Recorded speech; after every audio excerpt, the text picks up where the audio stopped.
GNM करने की सोच रहे हैं तो आपके मन में एक सवाल आता ही है, अगर हम जीएनएम कर लेंगे तो उसके बाद हमारी सैलरी क्या रहेगी। सबसे बड़ा सवाल प्राइवेट सेक्टर के अंदर यानी प्राइवेट हॉस्पिटल में एंड गवर्नमेंट हॉस्पिटल में हमें कितनी सैलरी मिल सकती है। तो आपको 1 लाख तक सैलरी मिल सकती है। नमस्कार साथियों, मैं छाय और आप सभी का स्वागत है छाय मेडिकल क्लासेस में।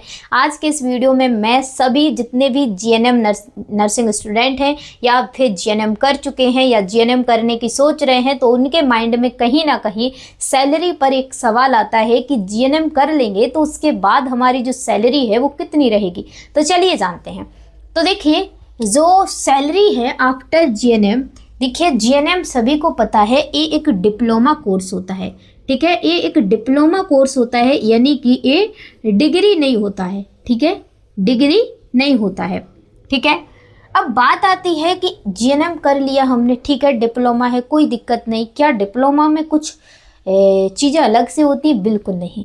देखिए, बीएससी एंड जीएनएम का जो कोर्स होता है, ठीक है, सेम होता है। बस क्या होता है, बीएससी में थोड़ा ज़्यादा पढ़ना पड़ता है और जीएनएम में थोड़ा सा कम पढ़ना पड़ता है। सब्जेक्ट होते हैं वही होते हैं सब्जेक्ट, ठीक है ना, सब्जेक्ट वही होते हैं। 1-2 सब्जेक्ट ही बस जीएनएम में नहीं होते हैं, बाकी सारे सब्जेक्ट बीएससी नर्सिंग में होते हैं वही जीएनएम में होते हैं। और क्या होता है, बीएससी देखिए टोटली इंग्लिश में होता है और जो जीएनएम होता है वो हिंदी एंड इंग्लिश दोनों लैंग्वेज में होता है। ये फ़र्क होता है, इसलिए कुछ स्टूडेंट लैंग्वेज की वजह से भी जीएनएम चूज़ करते हैं। ठीक है ना। और कुछ रीज़न ये है कि पहले जीएनएम में कोई भी सब्जेक्ट वाला जीएनएम को कर लेता था, बीएससी नर्सिंग को सिर्फ बायो वाला कर सकता था, लेकिन अब साइंस वाले ही जीएनएम कर सकते हैं, साइंस यानी बायोलॉजी वाले ही बीएससी नर्सिंग कर सकते हैं। समझ आया? चलिए, ये समझ आ गए। अब चलिए चलते हैं, जो हमारा पॉइंट होता है कि इसकी सैलरी कितनी होती है। तो 1 मिनट रुकना आप लोग, ठीक है। तो इसकी सैलरी की हम लोग बात करते हैं।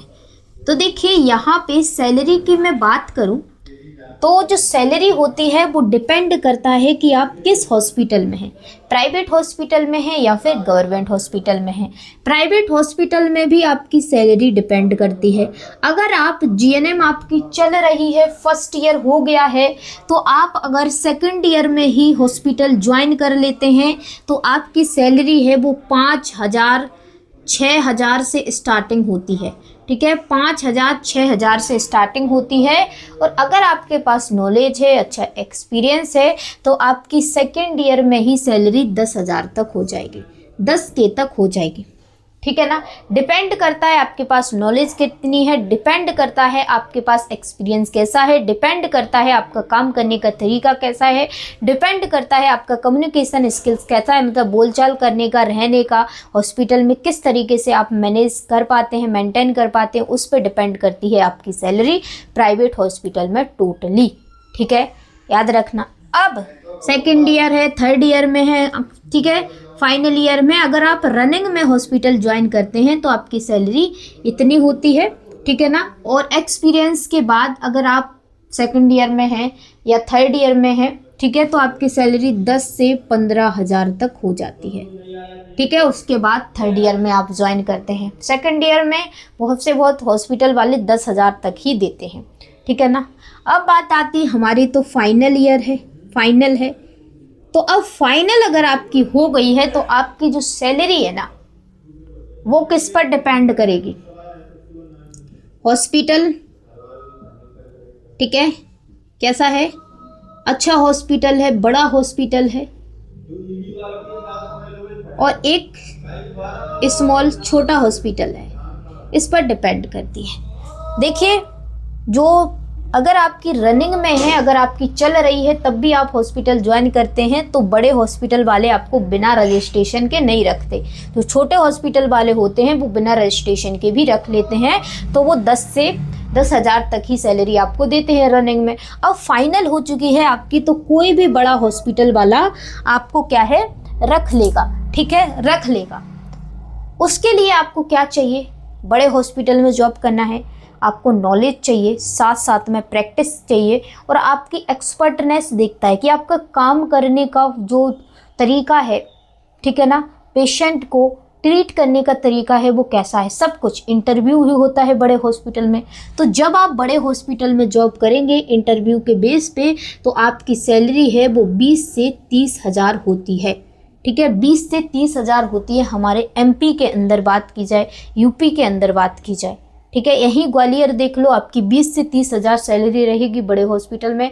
और डिपेंड करता है, अगर आप नर्सिंग इंचार्ज बन जाते हैं पूरे हॉस्पिटल का, नर्सिंग को संभालने वाला, तो आपकी जो सैलरी है ना वो प्राइवेट सेक्टर के अंदर 40 हज़ार भी हो सकती है।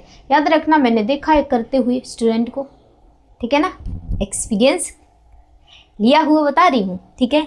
उसके बाद अगर आप छोटे हॉस्पिटल में जॉब करते हैं, आपको अच्छी नॉलेज है, अच्छा एक्सपीरियंस है, तो छोटे हॉस्पिटल में भी आपको सैलरी है वो 20 से 25 हज़ार आराम से मिल जाती है जीएनएम के थ्रू। अगर आपके पास 2-3 साल एक्सपीरियंस हो गया है, ठीक है, जैसे 2-3 साल आपके पास एक्सपीरियंस हो गया है, 2-3 साल आपके पास एक्सपीरियंस हो गया है, तो आपकी सैलरी इतनी हो जाती है, ठीक है ना। समझ आया। तो आपको जीएनएम करने के बाद इतनी सैलरी मिल सकती है। और अगर आपने, ठीक है, जीएनएम के बाद अगर आपने, ठीक है, 2 साल का एक्सपीरियंस कर लिया और पोस्ट बेसिक बीएससी नर्सिंग या फिर 2 साल का कोर्स होता है वो कर लिया, तो आप किसी भी सेक्टर में, गवर्नमेंट सेक्टर में आप एग्ज़ाम दे सकते हैं। तो अब गवर्नमेंट की सैलरी की बात की जाए, तो गवर्नमेंट सैलरी की बात की जाए तो डिपेंड करता है कि आप किस पोस्ट पर आपने नौकरी ली है। अब अगर आपको ऑल एग्ज़ाम देना है, जितने भी नेशनल हो, इंटरनेशनल हो, ठीक है, सभी एग्ज़ाम देना है, स्टेट के देना है, नेशनल एग्ज़ाम देना है, तो आपको क्या है, 2 साल का एक्सपीरियंस लेना पड़ेगा किसी 50 वाले हॉस्पिटल, 50 बेड वाले हॉस्पिटल से। और साथ में या फिर आपको या 2 साल का किसी हॉस्पिटल से 50 वाले से एक्सपीरियंस ले लो, या फिर 2 साल का पोस्ट बेसिक नर्सिंग कोर्स कर लो। उसके बाद आप जितने भी इंडिया में फॉर्म निकलते हैं, इंडिया हो विदेश हो, कहीं भी आप जॉब कर सकते हैं, प्राइवेट या फिर गवर्नमेंट, ठीक है ना, अगर आप ये कर लेंगे तो। क्योंकि जीएनएम हमारे ही देश में वैलिड है, विदेश में वैलिड नहीं है। बीएससी सभी जगह वैलिड है। समझ आ गया, ठीक है। अब बात आती है कि जीएनएम के बाद हम कौन कौन से एग्ज़ाम दे पाएंगे। देखिए, सबसे बड़ा एग्ज़ाम है आरआरबी नर्सिंग सुपरिटेंडेंट का, जो आप एग्ज़ाम दे लेंगे और जिसकी सैलरी होती है 80 हज़ार से 1 लाख तक हो जाती है थोड़े ही दिनों में, ठीक है। आपकी जो सैलरी है 1 लाख तक हो जाती है थोड़े दिनों में। इसके लिए आपको मेहनत करना पड़ेगी और इस एग्ज़ाम को निकालना पड़ेगा। ये एग्ज़ाम हिंदी एंड इंग्लिश दोनों लैंग्वेज में आता है। आरआरबी सीधा कहता है, मुझे नहीं मतलब किस स्टूडेंट ने जीएनएम किया है, किसने बीएससी किया है, सिर्फ नर्सिंग है तो मैं उसको ले लूँगा। तो ये यहाँ पे जो आरआरबी है ना, आरआरबी नर्सिंग सुपरिटेंडेंट की जो वैकेंसी निकलती है ना, उसमें वो एक्सपीरियंस नहीं मांगता है जीएनएम वालों को। वो कहता है जीएनएम हो चाहे बीएससी हो, है तो नर्सिंग ही। तो ये क्या है, जीएनएम स्टूडेंट के लिए एक्सपीरियंस नहीं मांगता है, डायरेक्ट इसकी वैकेंसी निकलती हैं। अभी फॉर्म इसके रिलीज होंगे, ठीक है, नोटिफिकेशन आउट हो चुका है, ठीक है ना। अब बात आती है उसके बाद, अगर आपने सिर्फ जीएनएम किया है तो आप एनएचएम, ठीक है, या जीएनएम के थ्रू स्टाफ नर्स की वैकेंसी निकलती हैं, उसको दे पाएंगे। अगर आप 2 साल का एक्सपीरियंस किसी 50 बेड वाले हॉस्पिटल में या फिर पोस्ट बीएससी कर लेते हैं, तो आप जैसे नॉरसेट हो गया, ठीक है, नॉरसेट हो गया, आरआरबी, जितने भी इंडिया के एग्ज़ाम हैं वो आप सभी दे पाएंगे, जितने भी इंडिया के एग्ज़ाम हैं। अगर आप क्या कर लेते हैं 2 साल का पोस्ट बेसिक नर्सिंग या फिर 2 ईयर का 50 बेड वाले हॉस्पिटल में एक्सपीरियंस, तो जितने भी एग्ज़ाम निकलते हैं उसको आप दे पाएंगे। और आपकी जो सैलरी है, गवर्नमेंट हॉस्पिटल की बात की जाए, यहाँ पे शायद आपको दिख नहीं रहा, मेरे को लग रहा है ना, यहाँ पे दिख नहीं रहा शायद, 1 मिनट देखना, रुकना, मैं देख रही हूँ दिख रहा है कि नहीं दिख रहा है आपको। हाँ, दिख रहा है। मैंने सोचा कि आपको दिख नहीं रहा है, यहाँ पर दिख रहा है, ठीक है। तो देखिए, आपकी जो सैलरी है ना, नॉरसेट की बात की जाए, एम्स का सबसे बड़ा हॉस्पिटल, जिसमें भी आपकी सैलरी 1 लाख तक पहुंच जाती है। थोड़े ही दिनों में स्टार्टिंग इसकी सैलरी 75,000 यानी 75,000 से स्टार्टिंग होती है। इसका भी फॉर्म हर साल निकलते हैं, इसका एग्ज़ाम ठीक है हर साल होता है, हर साल वैकेंसी निकलती है। इसके 2 एग्ज़ाम होते हैं, एक प्री होता है, दूसरा मेंस होता है। ठीक है, इसमें 2 एग्ज़ाम होते हैं आपके, प्री एंड मेंस।